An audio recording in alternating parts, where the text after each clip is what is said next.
Hi, this is Matthew from the Matthew Show. Just saw a video, an interview, discussion, a dialogue. Jordan Peterson and Glenn Loury, couple of just really wonderful guys, wonderful discussion. It's beautiful to see people that are really bright, really well intentioned, and also really humble. And people with experience, people with knowledge, people that are sharing ideas, people that are looking for answers. But having said that, it's very frustrating to watch these people. Um, Another person very high on my list, Russell Brand, talks about community and he talks about the solutions to the problems. And he does a lot of kind of exposure. He's a little bit of a sensationalist talking about these things, the problems that are happening with the government and corruption and the garbage that's going on today from the top. And it's a very different approach, but his heart is in a place that I like. Lex Friedman. Lex Friedman's a wonderful guy, and he talks about love, and he's right about love, in my opinion. He's right about that, but he doesn't know the application, and he hasn't done a big, as far as I know, he's never referred to it. He doesn't have a big um, uh, application of the idea of love, not a lot of big research, not a lot of big conclusions.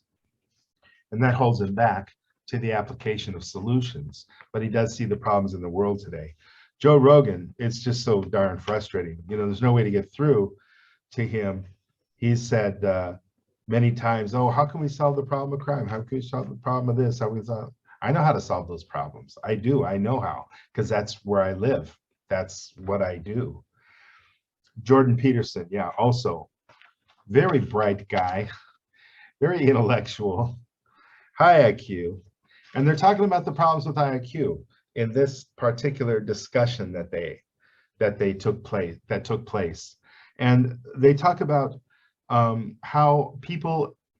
how do we bring people up? People that he was talking about a guy who he was guessing the IQ was about 80, and he's administered many IQ tests. So he's pretty good at immediately discerning the person's level on the IQ scale. Well, to me, first of all, I'm not going to get into this right now, but IQ is not relevant as people make it or as Jordan makes it. What's much more important is compassion. Okay, you don't need to be a genius.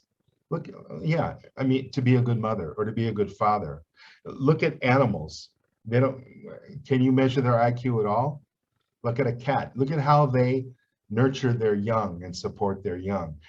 Now, when we have 15,000, maybe 14,000 children under the age of 5 dying every day, I would say that the world, the people that are leading the world, people that are controlling things, people that have the power, they're making some huge mistakes. Now, maybe they're intellectual.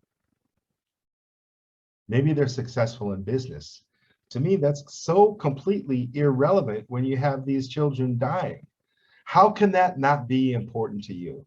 So when we talk about somebody who's got an IQ of 80, who cares? I don't care what your IQ is. I want to nurture you. I want you to actualize in whatever way you can, in whatever way you want to. And I'm not going to measure on a scale, oh, because you don't have the brain of an engineer, or you didn't have the brain of a rocket surgeon, right? If you don't have that kind of brain, then how can we fit you into society? Well, society, the design of society is completely screwed up. If people are able to gain power and gain money to be able to dominate others to the extent that they can let children die because they're shrewd in that area, we're using the whole wrong measuring system. We're using the entirely wrong framework, if you ask me. Now, do you think it's more important that Jeff Bezos can make hundreds of billions of dollars, or that Elon Musk can do that too, and now he's going to bore holes through the earth all over or set up satellite, whatever the guy's up to? Do you think that just because these guys are good at that, that this is somehow the epitome of humanity? No. If you have any compassion in your heart at all, if you have any sensitivity in your heart at all, if you have any humanity, aren't you going to think about those children? Aren't you going to think about those 14, 15,000 children that are dying every single day from our neglect? We're not talking about cancer. We're not talking about car accidents. We're not talking about unavoidable, mysterious things. We're talking about simple things like dirty water with worms in it, diarrhea from infections, malaria. All these things are completely preventable. It's amazing if you do a search. Do a search on what's happening in Yemen and these kids that are starving. They're misplaced because of the conflict, supported by Saudi Arabia, supported by the US, fighting some people, but there's all this collateral damage. It's as intelligent. You call that IQ? If you send a drone over to kill somebody who you think is a terrorist, but the intelligence is nowhere near reliable, and then you blow up the whole family. Toddlers, women, guys that are good guys. So the point I want to make is, if you have the framework that the IQ is important and fitting into the structure of the employment system, the educational system. Jordan refers to it being a bad thing to drop out of school. Some of the greatest intellectuals dropped out of school. So yeah, if you want to look at the bulk, you want to look at overall, people should be able to stay in school. I sure didn't. It didn't work for me. And a lot of creative minds, a lot of people who think outside the box, they can't stand school. I didn't learn anything in school that I can remember. I didn't learn anything that I've been able to apply to my life whatsoever. I was the youngest of 6. Before I went to school, I already knew how to tie my shoes and do basic math and read and things like that. I already knew all that stuff. And then when I got into kindergarten, kids would sit around the room and roll the ball around the room and eat cookies and take a nap. To me, I dropped out of kindergarten because I thought it was ridiculous. So don't talk to me about the educational system being something that's has virtue, that's effective, that's helping people to actualize. What it does, well, we don't need to get into education too much, but there's also the employment thing. So people don't need jobs, okay? This might sound like a revolutionary idea or a crazy idea, crackpot idea. People don't need jobs. A job is a kind of slavery. You have to show up at a certain time. You have to serve the master, the boss, or you get fired. The reason that we have to have a job is because that's how the money system works. So you look at the education system, you look at the money system, you look at the employment system. This is a kind of a slavery that all kind of works together. People don't get actualized that way. And the goal, in my mind, what I think is most important, compassion, love, caring, nurturing. If you're going to nurture somebody, you help them to actualize. What do you like to do? You like to paint? You like to tinker with computers? You want to be a software programmer? You want to be an engineer, electrical engineer? You want to, you want to design clothing? Whatever you want to do. This is very, very individual. And we only do this by giving the person the basic foundation that they need for life. Food, clothing, shelter, clean water, safety, stability, support.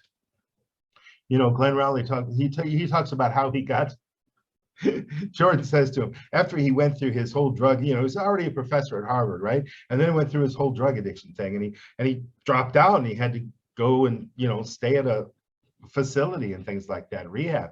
And the guy reached a real low. And then he got back in and he actually became a professor again. And something clicked. A flag went off in Jordan's mind. He said, how the heck did you go from this low point of being a coke addict to being to feel like you were able to return to society? And the man said, well, I just did, but then I ended up quitting and went across the street to, what was it, Boston University. In other words, he didn't recover. He felt like he didn't deserve it. And he says that verbatim. He says, look, they were being too nice to me. They did too much for me. Another question Jordan asked him about, well, how did you get off the drugs? Was it the religious thing? Because from Jordan's research, people get off of drugs most reliably, not necessarily from the 12-step program or other programs, but they get it. It's most of the time, I think he said 75% people recover permanently based upon a religious experience.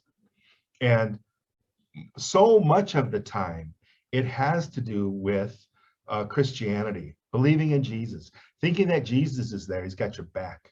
This is a huge factor in people's mind, because what does it do? It goes outside of our finite world, and it creates a beautiful, wonderful fantasy world that so many people believe in. So you're going to have peer support on that. And it's also set up, this idea about Jesus is going to save me, things like that. It's set up so that there's no evidence whatsoever. Okay, it becomes this personal thing in your heart. And people who are down in the dumps, they need that. One of the most common denominators of people that find God, find Jesus, the Jesus story, are people who hit the low. I mean, they're desperate. And when you look into it more, okay, that makes sense. You get help. I had a guy convince me at one point, a guy in Chicago who's evangelical. He had convinced me at one point that this whole story about Jesus dying on the cross and the sacrificial lamb and all this stuff made sense. It really works as a fable. It's not true, but it works for people so well. And when they're in that environment where they're getting support from other people, it could really drag you, pick you up. But what is it? It's more about community. It's not about Jesus. Jesus isn't there. He's not doing anything. There's no God. The world is exactly as it would be as if there were no God at all. There's absolutely no evidence of any God. But what's so beautiful about that fable, about that idea, about that whole Marvel comics idea, it's so hard. You can't disprove it. You can't disprove it. So people accept that, and that gives them so much power. But you know what the common denominator is? Nobody ever does that alone. People do that with community. And the real thing is there's an ideology there. Now, I believe in love, and I believe that love should be the ideology. Compassion, respect, understanding, kindness. You know, I've done videos. I've done 80 videos on the qualities of love, different qualities that there are. If you understand these things about love, you understand how community, based upon love, based upon compassion, understanding, listening, caring, honesty, sincerity, all these things really work when you've got a real community, a loving community around you. That's the key factor. That's what he said. He said he did 12-step, which is also a community kind of a thing. And it's accountability kind of a thing, because you get your 5-day chip or whatever, and then you get your 1-year thing, and then all this celebration and all these people. And you got, what is it called? Not a mentor, not a counselor, but I forgot the guy that you can go to, and he's your sponsor. So you've got a sponsor, and that's community. That's somebody you can fall back on. This is the whole concept of psychiatry and social workers and things like that, this conversation. It's emotional support. It's somebody who's there for you, and that's what the communities do. Communities are there for you, and they support you. He said he got all the support from Harvard, and his wife, she passed away 11 years ago, and brought tears to my eyes how much he must miss her, and how wonderful of a person she must have been in his life. So how did Glenn Loury get out of the coke addiction? All of his support, all the community. This is the common denominator, and this is what we need. So when you say, oh, we've got to get you into the educational system, baloney. The educational system is a mess, and it doesn't work. And now they're fighting over whether or not we can have a rainbow sticker on a door. Is that going to mess with kids' heads so that they'll be thinking about sexuality before they should, or messing, whatever. This is the educational system. It's become politicized. Politics are about power. It's about money and power. It's about armies. That's what politics are about. They're not about nurturing people. They're not about actualizing people, and they're not about solving the problems. I was working in the South Side of Chicago in some community projects. It was incredible how hard it was to get through to the people that were running things and how incredibly incompetent they were handling things. You go into some of these neighborhoods which are predominantly over 99% Black. And so there's this whole racism factor. And with the Black people there, they're so used to the white man messing up with their, not taking care of them, not caring about them, and holding the positions of power. Even though we do have some Black people that are in positions of power, there's been such an imbalance there, right? So the Black people have really become jaded, and they've really become anti-white. When I tried to work down there, my car got broken into. I had everything stolen out of my community center car and my community project car that I was working on, because there was so much hate for me just because I was white, because that's how these people grew up. And there's so much distrust by white people of Black people. But racism goes away immediately when you have a community center where you have people working together, cooperating toward the same goal. Racism gets solved immediately when we raise our children in an environment where they get to interact with people of different races. Also, when it comes to sexism, when you interact or working together with women, or you're working together with trans people or whatever, you're working together towards a common goal. So all of this judgment, all of this prejudice, it drops away. The money system is a mess. We can't judge a person's value to the world or to community based upon the amount of money that they're able to collect. The money system is exactly like this. Poker experts, people who know how to play poker. They can win the game of poker, and they can amass this great number of chips. And there are people that are professional poker players. That's how the money system works. Does this have anything to do with saving these children? 15,000 dying a day? Does that have anything to do with compassion? Does it have anything to do with caring about others, nurturing others, and working together to make a good planet? You know why we're destroying the earth? It's because we're money-based, we're politics-based, we're power-based. And the average person doesn't know that. But how do you solve that problem? You don't go to the people who create it and maintain it. You've got to go to the very basic level. And you don't judge these people by their educational level, by their IQ, by their ability to fit in within the employment system, the way that slavery works. No, you can't set it up that way. You've got to set up a system outside of all of these messed up, lousy systems that are ruining the world and that are allowing wars, that are allowing racism, that are allowing poverty. You don't go to the guys that are keeping that place.